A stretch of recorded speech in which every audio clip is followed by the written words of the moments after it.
kolege i zahvaljujem se još jednom na pozivu. Kako je najavila gospođa... Sa Centra za promociju civilnog društva, domaće nevladine organizacije, koja je bila partner UN-u na implementaciji jednog dijela projekta Dijalog za budućnost. Pitanjem suočavanja s prošlošću, tranzicijskom pravdom sa fokusom na unapređenje prava žrtava teških kršenja ljudskih prava. I radujem se što ćemo ubrzo imati priliku da čujemo nešto više o njihovom radu. Za početak bih pozvala cijenjenog gospodina Borrella, visokog predstavnika Evropske unije, da nam se ukratko obrati.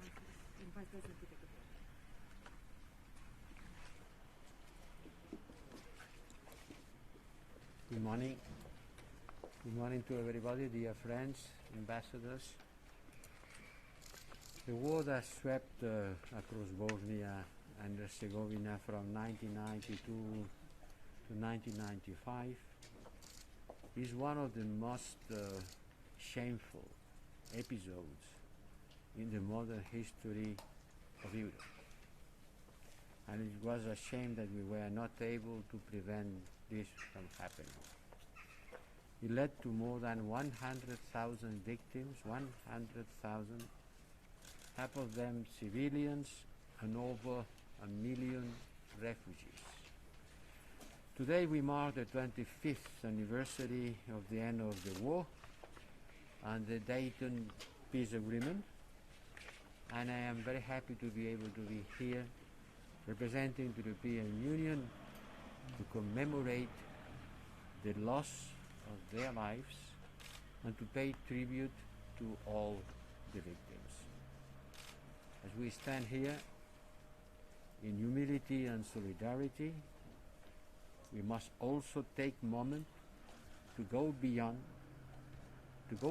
today's event and critically revisit the past in order to learn the lessons for the future and avoid that these kind of things happens again. Commemorating is accepting that the past echoes until today. If we commemorate, it's because we still remember. Commemorate is to understand that the seeds of conflict will always be fertile. They will still be in the ground ready to grow up again unless continuous steps are taken to preserve peace. You know, I am European, but I am also Spaniard. European identity is something that adds up to my Spanish identity and my Catalan identity also. And I fully grasp the difficulties of living with the consequences of a devastating war, because my country went through an awful civil war and many years of equally awful dictatorship. The event of the Spanish Civil War and the suffering left a vivid memory in my family, but when the dictator died, we begin to build a community based on reconciliation, key word, reconciliation, democracy and freedom. And in doing that, the prospects to joining the European Union was central, and I believe the same applies here in Bosnia and Herzegovina. The European Union is a project of peace and reconciliation on itself. But the Europeans went to two devastating war, and the big success of the European Union is to have overcome the hate and the miseries that this war left among us.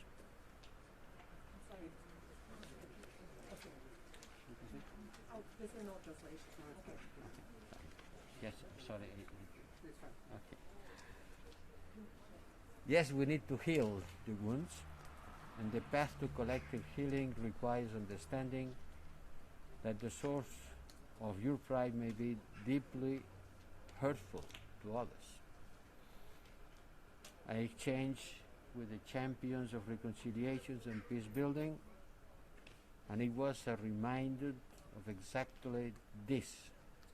And I thank to all of you for your courage and impressive engagement.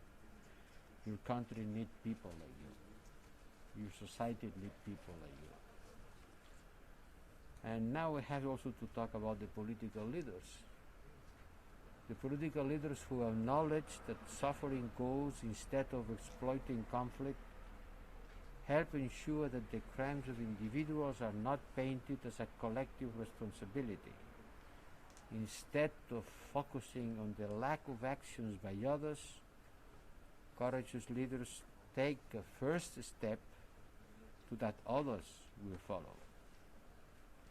When we talk about the path towards the European Union, we stress key values such as human rights, rule of law, mutual cooperation.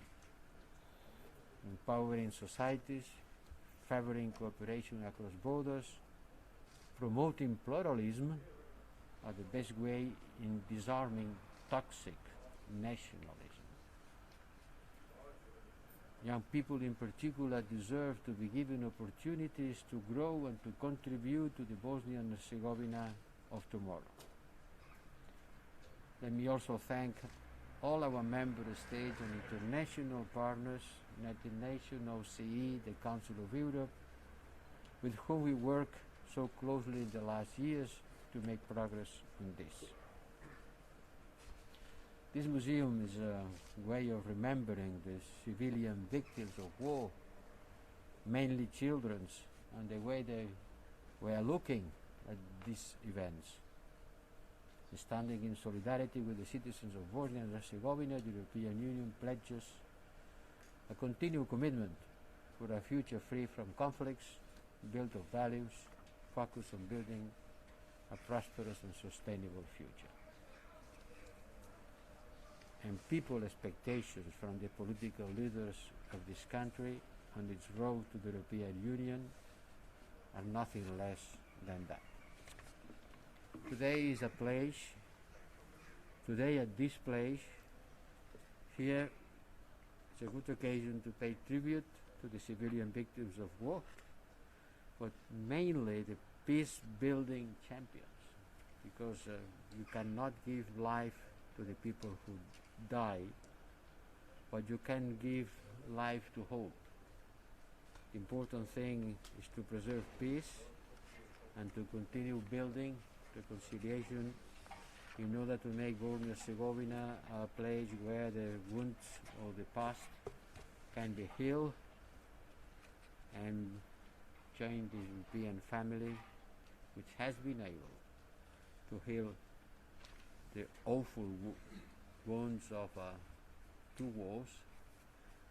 And today, young people in Europe, they cannot just imagine that they could be sent to a tranchee to kill their friend of the last summer Erasmus exchange. We have been building links among people. We have been building friendship based on knowledge, on practicing shared values. And this is an extraordinary success that we should not undervalue. Is an extraordinary success in the history of mankind to overcome hate, to overcome awful memories, and to build a common future.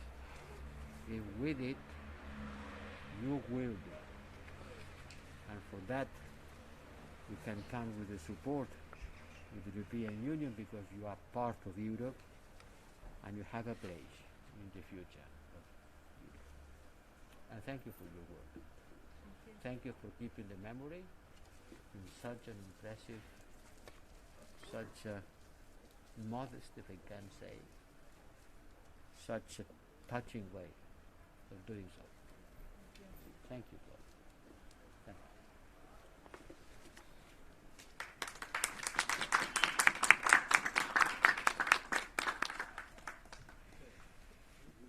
you. Zadovoljstvo mi je